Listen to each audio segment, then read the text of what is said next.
Hey, I thought it'd just be easier to show you in a video the steps I take to actually do the prereqs.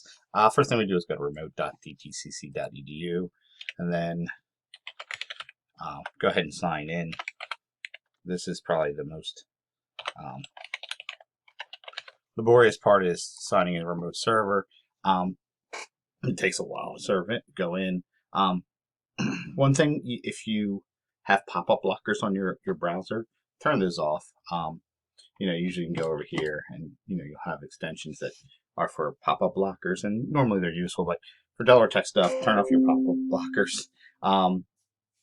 Because when windows come up, you're going to have problems. It's going to stop things from opening. You might not realize that things are supposed to open. I know when I hit pop-up blockers, sometimes, click on it and be like, well, why is nothing happening? Right? It doesn't even show that it's a pop-up's trying to open. It's doing its job so well. It's stopping the pop-up blocker. If using remote access does not work, you can always go back. And this is more time consuming, but it saves you the problems of having to go into remote login. It's just go to your courses, go to your class list. You can go to your course roster too, to be honest, if it's your courses. And then, copy, and then go to Students Information Services, advise search. This is very time consuming. I would not want to do it this way. Then you have the students' information. You can go through and look at all their stuff. Okay, so now that we're in remote login, once you're in remote login, you'll have this tab. Okay, this is everything that's remotely logged in. Go ahead and open up a browser within there. It doesn't matter what browser. And then you have to go through the process of signing in. Again, this is always fun. And then, sure, why not save that? And then from here, we go to resources. And then, where is it? Reporting services site. Okay, so if you had a pop-in blocker set up, that would stop it from coming. There, it's college-wide reporting, I believe. No, it's not college-wide reporting. I get confused sometimes. So academic fairs, then end of term processing, then class list, English history.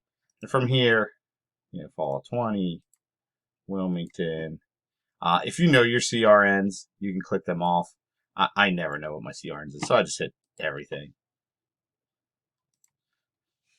And then, take a couple minutes to actually go through and pull up the class lists. Then it's just a matter of scrolling through and finding your courses. If you are 090, it's going to be easy because of the beginning. But just go through. I mean, you can do a search. Let's try your name. See if that comes up. Hopefully there's our number of grandsons. Okay, so there you go. And then, here, you have the students. And this will tell you, like, this student has had, I don't know why this student's in these courses.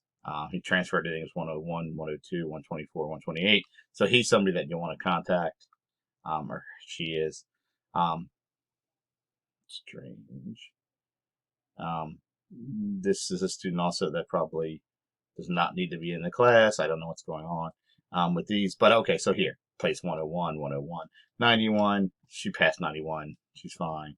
Now here, for these kind of students, that's when you want to actually kind of check out what's going on with them. So you go student information systems. I do it all through remote access. And then let's see. Keep in mind that, oh goodness. So, okay. So I'll let you do that. You go through and copy and search. If it's something like this, C Advisor, SAT below, there might be a GPA that places in there, so on and so forth. My general guidance is unless you see something that suggests they should not be in the course, they're usually fine. Aside from that, that's really all you need. I hope this works. I mean, I think the key thing is the time of signing in remote login's a pain, and then if you have pop-up blockers, you have to turn those off. Okay, thanks.